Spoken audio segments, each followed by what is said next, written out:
ಬಗ್ಗೆ ಅದ್ರ ಬಗ್ಗೆ ನಾನು ಹೇಳಿ ಆ ಸಮುದಾಯದ ಓಟನ್ನು ಕಸಿಯುವಂಥ ಕೆಲಸ ಮಾಡ್ತಾರೆ. ಈಗ ನಿಜವಾಗ್ಲೂ ತಾವು ನಾನು ಅಂಬೇಡ್ಕರ್ ಪರವಾಗಿದ್ದೀನಿ, ಸಂವಿಧಾನದ ಪರವಾಗಿದ್ದೀನಿ, ದಲಿತರ ಪರವಾಗಿದ್ದೀನಿ ಅಂತ ತಾವು ಎಲ್ಲ ವೇದಿಕೆ ಮೇಲೆ ತಾವೆಲ್ಲ ಏನು ವೇದಿಕೆ ಮೇಲೆ ತಾವೆಲ್ಲ ಮಾತಾಡಿಸ್ಕೊಂಡು ತಾವೆಲ್ಲ ಹೇಳಿಕೆ ಕೊಡ್ತೀರ. ಆದರೆ ಬಾಬಾ ಸಾಹೇಬರು ಕುರಿತಾಗಿ ತಾವು ಘೋಷಣೆ ಮಾಡಿ ಏನು 14/4/2025 ತಾವು ಘೋಷಣೆ ಮಾಡ್ತೀರಾ. ಅದಕ್ಕಿಂತ ಮೊದಲು ಏನೋ 2025 ಏಪ್ರಿಲ್ ನಾವು ಹಿಂದ್ಗಡೆ ನಾವು ಸುಮಾರು ಚಳಿಗಾಲ ಅಧಿವೇಶನದಲ್ಲಿ ಹೋರಾಟ ಮಾಡಿ ಮನೆಗೆ ಕೊಟ್ರಿ, ಮತ್ತೆ ಫ್ರೀಡಂ ಪಾರ್ಕಲ್ಲಿ ಹೋರಾಟ ಮಾಡಿ ಮನೆಗೆ ಕೊಟ್ರಿ. ಇಷ್ಟೆಲ್ಲ ಹೋರಾಟಗಳು ಮಾಡ್ಕೊಂಡು ಹೋಗ್ತಾ ಇದ್ದಾಗ ನಮಗೆ ಹಿಂಬರ ಕೊಡ್ತಾರೆ. ಯಾವಾಗ ಜನವರಿ ತಿಂಗಳು ಒಂದು 28-29ನೇ ತಾರೀಕಂದು ನಮಗೆ ಒಂದು ಹಿಂಬರ ಕೊಡ್ತಾರೆ. ಏನಂತ ಕೊಡ್ತಾರೆ? ಸಮಾಜ ಕಲ್ಯಾಣ ಇಲಾಖೆಯಿಂದ ನೀವು ಯಾವುದೇ ಕಾರಣಕ್ಕೂ ನೀವು ಪುತ್ಥಳಿ ನಿರ್ಮಾಣ ಮಾಡಲಿಕ್ಕೆ ಆಗೋದಿಲ್ಲ ಅಂತ ಇದೇ ಸರ್ಕಾರದವರು ನಮಗೆ ಹಿಂಬರ ಕೊಡ್ತಾರೆ. ನನಗೆ ಮಾಡಕ್ ಬರೋದಿಲ್ಲ ಅಂತ. ಇದನ್ನ ಮನಸ್ಸಲ್ಲಿ ಇಟ್ಕೊಂಡು ನಾವು ಮೊದಲನೇ ಪಾದಯಾತ್ರೆ ನಾವು ಮಾಡಿದಾಗ ನಮಗೆ ಯಶಸ್ಸು ಸಿಗುತ್ತೆ. ಆ ಹೋರಾಟಕ್ಕೆ 45 ದಿನ ಕಾಲ್ನಡಿಗೆ ಜಾಥಾ ಮಾಡ್ಕೊಂಡು ಬಂದಾಗ ಆ ಹೋರಾಟಕ್ಕೆ ಸರ್ಕಾರ ಗಮನ ಸೆಳೆಯುವಂತ ಹೋರಾಟ ಆಗುತ್ತೆ. ಯಾಕಂದ್ರೆ ದೇಶದಲ್ಲಿ ಪ್ರಪ್ರಥಮ ಬಾರಿಗೆ ಇಂಥ ಒಂದು ಹೋರಾಟ ಮಾಡಿದ್ರು. ಆ ಹೋರಾಟದ ಆ ಒಂದು ಏನು ಹೋರಾಟ ನಾವು ಆ ಬಿಸಿಲಲ್ಲಿ ನಾವು ಸತ್ತು ಬದುಕಿರೋದು ಆ ಹೋರಾಟಕ್ಕೆ ಸ್ಪಂದಿಸ್ತು.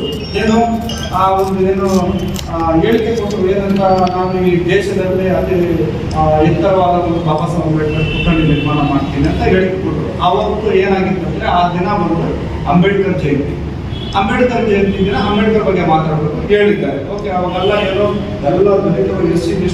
ಎಲ್ಲ OBC ಎಲ್ಲ ಅಂಬೇಡ್ಕರ್ ಪರವಾಗಿದ್ದಾರೆ ಕಾಂಗ್ರೆಸ್ ಸರ್ಕಾರ ಅಂತೇಳಿ ಖುಷಿ ಕೊಟ್ಟರು. ಆದರೆ ಇವತ್ತಿಗೂ ಕೆಲಸ ಯಾಕೆ ಸ್ಟಾರ್ಟ್ ಮಾಡಿಲ್ಲ ಅನ್ನೋದು ನಮ್ಮ ಪ್ರಶ್ನೆ. ಈ ನಿಟ್ಟಿನಲ್ಲಿ ಯಾಕಂದ್ರೆ ದಲಿತ ಸಂಘಟನೆ ಹುಟ್ಟಿದ್ದೇ ನಮ್ಮ ಕೋಲಾರ ಜಿಲ್ಲೆಯಿಂದ. ಹಾಗಾಗಿ ಅದಕ್ಕಾಗಿಯೇ ನಾವು 2ನೇ ಪಾದಯಾತ್ರೆ ನಾವು ನಚಿಕೇತ ಕೋಲಾರದಿಂದ ನವೆಂಬರಲ್ಲಿ ನಾವು ಮಾಡಿದ್ವಿ.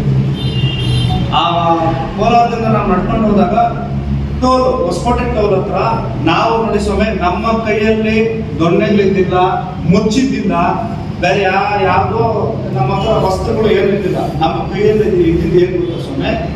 ಒಂದು ನೀಲಿ ಬಾವುಟ, ನೀಲಿ ಶಾಲು, ಒಂದು ಈ ದೇಶವನ್ನ ರಕ್ಷಿಸಿದಂತ ಸಂವಿಧಾನದ ಪೀಠಿಕೆ, ಮತ್ತೆ ಈ ದೇಶವನ್ನ ಕಾಪಾಡಿದಂತ ಪಿತಾಮಹ ಬಾಬಾ ಸಾಹೇಬ್ ಅಂಬೇಡ್ಕರ್ ಅವರ ಪುತ್ಥಳಿ. ಇದನ್ನ ನಾವು ತಗೊಂಡು ನಾವೇನೋ ಫ್ರೀಡಂ ಪಾರ್ಕ್ ಹೋದ್ರೆ ಇದನ್ನ ತಡೀತೀರಾ, ಇದನ್ನ ವಿರೋಧ ಮಾಡ್ತೀರಾ.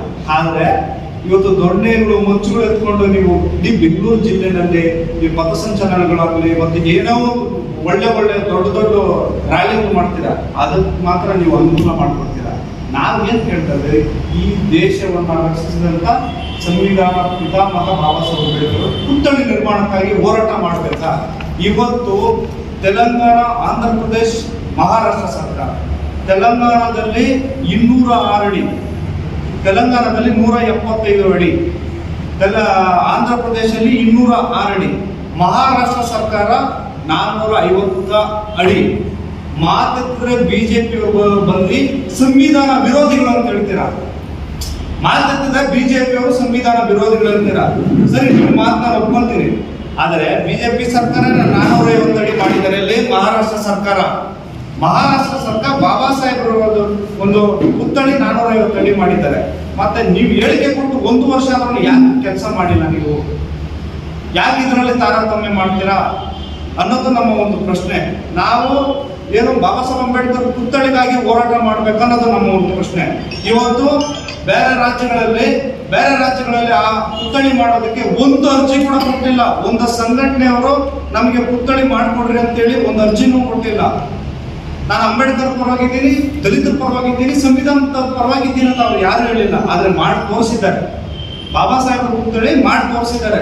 ಇಡೀ ರಾಜ್ಯಕ್ಕಲ್ಲ, ಇಡೀ ದೇಶಕ್ಕೆ ಒಂದು ಮಾದರಿ ಆಗ್ಬೇಕಂದ್ರೆ ನಾನು ಹೇಳಿಲ್ಲ, ನಾನು ಕೆಲಸ ಮಾಡಿ ತೋರಿಸ್ತೀನಿ ಅಂತ ಆಗಿನ ಸರ್ಕಾರ KCR ಆಗಿರ್ಬೋದು, ಮತ್ತೆ ಜಗನ್ಮೋಹನ್ ರೆಡ್ಡಿ ಇವರೆಲ್ಲ ಮಾಡಿ ತೋರಿಸಿದ್ದಾರೆ. ತಾವು ಮಾತಿದ್ರೆ ನಾನು ಸಂವಿಧಾನದ ಪರವಾಗಿ, ನಾನು ದಲಿತರ ಪರವಾಗಿ, ನಾನು ಅಂಬೇಡ್ಕರ್ ಪರವಾಗಿ, ಈಗ ಎಲ್ಲಿ ಮಾಡಿದ್ದೀರ? ನಾವೇನ್ ಕೇಳ್ತಾ ಇದ್ದೀವಿ? ಯಾರಾದ್ರೂ ಸಂವಿಧಾನ ವಿರೋಧಿಗಳು ಒಂದು ಪುತ್ಥಳಿ ಮಾಡ್ರಿ ಅಂತ ಕೇಳ್ತಾ ಇದ್ದೀರಾ? ನಾನು ಈ ದೇಶ ಸಂವಿಧಾನ ಕೊಟ್ಟಂತ ಪಿತಾಮಹ ಬಾಬಾ ಸಾಹೇಬ್ ಅಂಬೇಡ್ಕರ್ ಅವರು ನೀವು ಆ ಜಯಂತಿ ಬಂದಾಗ ನೀವು ಘೋಷಣೆ ಮಾಡ್ತೀರಲ್ಲ, ದಯವಿಟ್ಟು ಅದನ್ನ ಬಿಡ್ರಿ. ಆದರೆ ಬಾಬಾ ಸಾಹೇಬ್ ಅಂಬೇಡ್ಕರ್ ಅವರು ಕೂತಲ್ಲಿ ನೀವೆಲ್ಲ ಒಂದು ಪ್ರಶ್ನೆ ಮಾಡ್ಬೇಕಾಗುತ್ತೆ. ಏನ್ ಪ್ರಶ್ನೆ ಅಂದ್ರೆ 200 ಮೀಟರ್ ಯಾಕೆ ಅಂತ ನನ್ನನ್ನು ಸುಮಾರು ಕಡೆ 182 ಮೀಟರ್ ಅದು ಬಾಬಾ ಸಾಹೇಬ್ ಅಂಬೇಡ್ಕರ್ 200 ಮೀಟರ್ ಆಗ್ಬೇಕನ್ನೋದು ನಮ್ಮ ಒತ್ತಾಯ. ಯಾಕಂದ್ರೆ ಈ ದೇಶವನ್ನ ರಕ್ಷಿಸಿದಂತ ಪಿತಾಮಹ 4 ಮಕ್ಕಳನ್ನ ಹೆಂಡತಿಯನ್ನ ಕಳ್ಕೊಂಡು ನಮಗಾಗಿ 2 ವರ್ಷ 11 ತಿಂಗಳು 17 ದಿನಗಳ ಒಂದು ಸಂವಿಧಾನ ಬರೆದುಕೊಟ್ಟಂತ ಪಿತಾಮಹ ಬಾಬಾ ಸಾಹೇಬ್ ಅಂಬೇಡ್ಕರ್ ಅವರು. ಹಾಗಾಗಿ 200 ಮೀಟರ್ ಆಗ್ಬೇಕನ್ನೋದು ನಮ್ಮ ಒತ್ತಾಯ.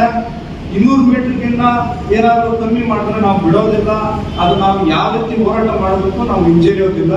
ನಾವು ನಮ್ಮ ಈ ಹೋರಾಟದ ಮುಖಾಂತರ ಸರ್ಕಾರಕ್ಕೆ ತಕ್ಕ ಪಾಠ ಕಳಿಸ್ತೀವಿ ಅಂತ ಈ ಸಂದರ್ಭದಲ್ಲಿ ಹೇಳ್ತೇವೆ. ಮತ್ತೆ 23/3/2026 ಇದೇ ಸೋಮವಾರ ಬೆಳಗ್ಗೆ 8 ಗಂಟೆಗೆ ಹೊಸಕೋಟೆ ತಾಲೂಕು ಕಚೇರಿಯಿಂದ ಬೆಂಗಳೂರು ಫ್ರೀಡಂ ಪಾರ್ಕ್ವರೆಗೂ ನಾವು 3ನೇ ಹಂತದ ಸ್ವಾಭಿಮಾನಿಗಳ ಕಾಲ್ನಡಿಗೆ ಜಾಥಾ ನಾವು ಹಮ್ಮಿಕೊಂಡಿದ್ದೇವೆ. ಈ ಒಂದು ಹೋರಾಟಕ್ಕೆ ಅತಿ ಹೆಚ್ಚಿನ ಸಂಖ್ಯೆಯಲ್ಲಿ ಸೇರ್ತಾ ಇದ್ದಾರೆ. ದಲಿತ ಸಂಘಟನೆಗಳು, ಹೋರಾಟಗಾರರು ಎಲ್ಲರೂ ಕೈ ಜೋಡಿಸಿದ್ದಾರೆ. ಈ ಹೋರಾಟವನ್ನು ಯಶಸ್ಸು ಮಾಡಿ ಈ ಹೋರಾಟದ ಈ ಹೋರಾಟ ಮೂಲ ಉದ್ದೇಶ ಏನಿದೆ, ನಮಗೆ ಬಾಬಾ ಸಾಹೇಬ್ ಅಂಬೇಡ್ಕರ್ ಅವರ ಪುತ್ಥಳಿ ಬೇಕು ಅಂತೇಳಿ. ಇದನ್ನ ಈ ಸಂದರ್ಭದಲ್ಲಿ ಈ ಒಂದು ಹೋರಾಟ ಬಂದು ಪಾದಯಾತ್ರೆಯಿಂದ ಹೋಗಿ ನಾವು ಅವರಿಗೆ ಮನವಿ ಕೊಟ್ಟು ನಾವು ಮನೆಗೆ ಹೋಗೋದಿಲ್ಲ. ಇದು ಶತಾಯ ಜತಾಯ ನಮ್ಮ ಪ್ರಾಣವನ್ನು ಬಿಡ್ತೇವೆ ಹೊರತು ಯಾವುದೇ ಕಾರಣಕ್ಕೆ ಈ ಹೋರಾಟವನ್ನು ನಾವು ನಿಲ್ಲಿಸೋದಿಲ್ಲ. ನಾವು ಹೋರಾಟವನ್ನು ಕೈ ಬಿಡೋದಿಲ್ಲ. ನಾವು ಈ ಹೋರಾಟವನ್ನು ಯಶಸ್ಸು ಮಾಡಿಕೊಂಡ್ರೆ ನಾವು ಮನೆಗೆ ಹೋಗ್ತೀವಿ. ಇಲ್ಲ ಅಂದ್ರೆ ನಮ್ಮನ್ನು ಕರ್ಕೊಂಡು ಜೈಲು ಬಿಟ್ಟರು ನಾವು ಸಂತೋಷ ಜೈಲಿಗೆ ಹೋಗ್ತೀವಿ ಅಂತ ಈ ಸಂದರ್ಭದಲ್ಲಿ ಹೇಳೋಕ್ಕೆ ನಾನು ಇಷ್ಟಪಡ್ತೇನೆ.